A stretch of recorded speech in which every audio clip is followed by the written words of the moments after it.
பணத்தை நம்ம ஈர்க்கிறதுக்கு உண்டான தடைகள் என்னெல்லாம் இருக்கலாம் அப்படின்றத இந்த வெப்சீரிஸில் பார்த்துட்ருக்கோம். பணம் அப்படின்றது எனர்ஜி அப்படின்னு பார்த்தோம்.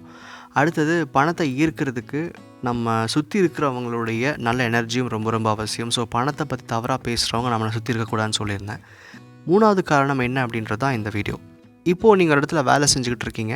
வேலை செய்கிற இடத்துல நிறைய குறைகள் இருக்கலாம். அதாவது ஒரு கம்பெனியை ரன் பண்ணுற விதத்துலேயோ, இல்லை உங்களுக்கு கொடுக்குற அந்த சம்பளத்துலேயோ, இல்லை உங்களோட மேனேஜர்கிட்டையோ, கலீக்ஸ்கிட்டையோ, இல்லை அங்கே இருக்கிற சில பாலிசிஸ்லேயோ நிறையா குறைகள் இருக்கலாம். பொதுவாக நம்ம என்ன பண்ணுவோம், வேலையில் இருக்கும்போது நமக்கு தெரிஞ்சவங்க கூட ஒர்க் பண்ணுறவங்க கிட்ட பிரேக் டைம்லேயோ இல்லை லஞ்ச் டைம்லேயோ பார்த்திங்கன்னா மேக்ஸிமம் கம்பெனியில் இருக்கிற குறைகள் என்ன, எப்படி சரியாக மேனேஜ் பண்ண முடியாமல் இருக்காங்க, இல்லை உங்களுடைய பாஸ் பற்றி, அடுத்தவங்களுடைய பாஸ் பற்றின்னு சொல்லி நிறைய காசிப் பண்ணுற பழக்கம் இருக்குது. இது ஒரு ஃபன்காக நம்ம டைமை பாஸ் பண்ணுறதுக்காக நினச்சிக்கலாம். ஆனால் இதோடைய உள்ளர்த்தம் வேறு.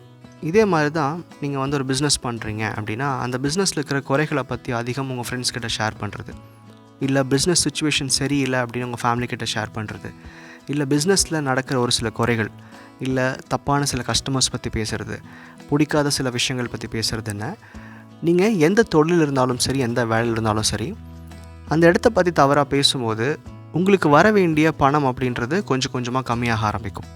இது எப்படி நீங்கள் புரிஞ்சுக்கலான்னா, நீங்கள் ஒரு கம்பெனியில் வேலை செய்கிறீங்க, அந்த இடத்த பற்றி குறை பேசும்போது அந்த வேலையில் அதிகமான பிரச்சனைகளை பார்க்க ஆரம்பிப்பீங்க கொஞ்சம் கொஞ்சமாக. ஒரு பிஸ்னஸில் நிறைய குறைகள் பேசும்போது அந்த இடத்துல உங்களுக்கு நடக்க வேண்டிய சில பிஸ்னஸே கம்மியாக ஆரம்பிக்கும். இது எதனால் நடக்குது? இதுக்கும் பணத்துக்கும் என்ன சம்மந்தம் அப்படின்னா, நான் முதல்ல சொன்ன மாதிரி பணம் அப்படின்றது எனர்ஜி.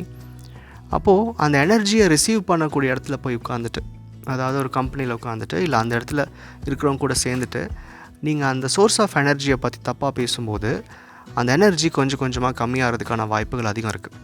இன்றைக்கி நிறைய பேர் எனக்கு ஒரு கம்பெனி சேஞ்ச் பண்ணணும், இல்லை இந்த கம்பெனியில் டெவலப்மெண்ட் இல்லை, இல்லை இந்த மேனேஜர் சரியில்லை, இல்லை ரிவ்யூ சரியாக நடக்க மாட்டேங்குது, எனக்கு எந்த ப்ரமோஷன் கிடைக்க மாட்டேங்குதுன்னு புலம்புற அத்தனை பேருக்குமே கலீக்ஸ் கூட சேர்ந்து இந்த மாதிரி விஷயங்களை காசிப் பண்ணுற பழக்கம் கண்டிப்பாக இருக்கும்.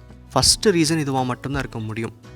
அப்போது உங்கள் சோர்ஸ் ஆஃப் இன்கம்மை நீங்கள் இன்டைரக்டாக குறை பேசுகிறீங்கன்னு அர்த்தம்.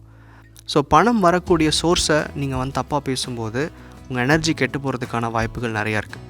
என்றைக்கு உங்கள் பிஸ்னஸ் சரியில்லைன்னு சொல்லி அடுத்தவங்க கிட்ட பேசுகிறீங்களோ, இல்லை உங்கள் பிஸ்னஸில் இருக்கிற குறைகளை அதிகமாக ஹைலைட் பண்ணுறீங்களோ, உங்கள் பிஸ்னஸ் இன்கம் இல்லை பிஸ்னஸ்க்கு உண்டான சோர்ஸ் அப்படின்றது கம்மியாக ஆரம்பிக்கும். அப்போ இந்த இடத்துல என்ன நீங்கள் பண்ணணும் அப்படின்னா, நீங்கள் உங்கள் கம்பெனியில் நடக்கிற பிரச்சனைகள் நீங்கள் போய் நான் சொல்ல வரல, அதில் உண்மைத்தன்மை இருக்கலாம்.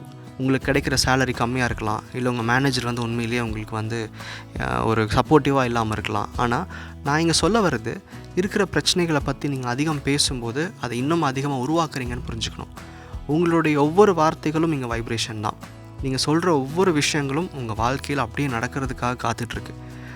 முக்கியமாக இந்த பணம் சம்பாதிக்கக்கூடிய விஷயங்களில், பணம் உங்ககிட்ட வர வேண்டிய சூழ்நிலைகளில் இல்லை அந்த இடங்களில் போய் தவறான விஷயங்களை பற்றி பேசாதீங்க. இது ஒரு சின்ன பிஸ்னஸ் நீங்கள் பண்ணிட்டுருந்தாலும் சரி, ஒரு ப்ராப்பரான வேலைக்கு போய்ட்டுருந்தாலும் சரி, இல்லை உங்கள் வீட்லேயே வச்சு நீங்கள் பிஸ்னஸ் பண்ணிட்டுருந்தாலும் சரி, அதை பற்றின தவறான விஷயங்களை பேசாதீங்க. இப்போது உங்கள் ஆஃபீஸ்க்குள்ளேயோ ஒரு பிஸ்னஸ்லேயோ பிரச்சனைகள் நடக்கும்போது மனசில் நினைக்கிறதுக்கான வாய்ப்புகள் இருக்கும். ஏன் இப்படி நடக்குது நம்ம யோசிக்கலாம். நம்ம சிந்தனைகள் நம்மளால் தடுக்க முடியாது. நம்மளால் தடுக்கக்கூடிய ஈஸியான ஒரு விஷயம் என்ன? தேவையில்லாத விஷயங்களை பேசாமல் இருக்கிறது. முக்கியமாக உங்கள் பண தேவைகள் அதிகமாக இருக்கும்போது, இந்த வளர்ச்சி பத்தலை, நான் இன்னும் அடுத்த லெவல் போகணும்னு நினைக்கும் போது கண்டிப்பாக இன்றைக்கி இருக்கிற சோர்ஸை நீங்கள் ரெஸ்பெக்ட் பண்ணாட்டியும் பரவாயில்லை, அதை பற்றி குறைகள் பேசாதீங்க. ஏன்னா நீங்கள் குறைகள் பேசும்போது கான்ஷியஸ்க்கு நீங்கள் அந்த ஜாப் பற்றி பேசுகிறீங்களா இல்லை பொதுவாகவே ஜாப் பற்றி பேசுகிறீங்களாலாம் தெரியாது. நீங்கள் எதை குறையாக சொல்கிறீங்களோ அதை உங்கள் வாழ்க்கையில் திரும்ப திரும்ப காமிச்சிக்கிட்டே இருக்கும். இன்னொரு முக்கியமான பிரச்சனை என்னென்னா, நீங்கள் அந்த வேலையோ இல்லை பிஸ்னஸோ உங்களுடைய ஒரு நாளில் சரி பாதி அங்கே தான் செலவு பண்ணுறீங்க. சில பேர் 12 மணி நேரம் வேலை செய்வாங்க, சில பேர் 10 மணி நேரம் வேலை செய்வாங்க. ஒரு நாளுடைய மேக்ஸிமம் ஹவர்ஸ் உங்களுக்கு அங்கே தான் ஸ்பெண்ட் ஆகுது. அப்படின்றப்போ அந்த 9 மணி நேரங்களும் உங்களுக்கு குறையான ஒரு இடத்துல இருக்கீங்க அப்படின்னு உங்களை கான்ஷியஸ்க்கு நீங்கள் சொல்லிட்டே இருக்கீங்க. அப்போ அது இன்னும் நெகட்டிவான விஷயங்களும் லைஃப்குள்ளே கொண்டு வர ஆரம்பிக்கும். ஸோ நான் பண அளவில் நான் வளரணும், எனக்கு நிறைய பணத்தை ஈர்க்க முடியணும் அப்படின்னா கண்டிப்பாக இன்றைக்கி இருக்கிற சோர்ஸை எந்த காரணத்துக்காகவும் குறை பேசாதீங்க. நன்றி.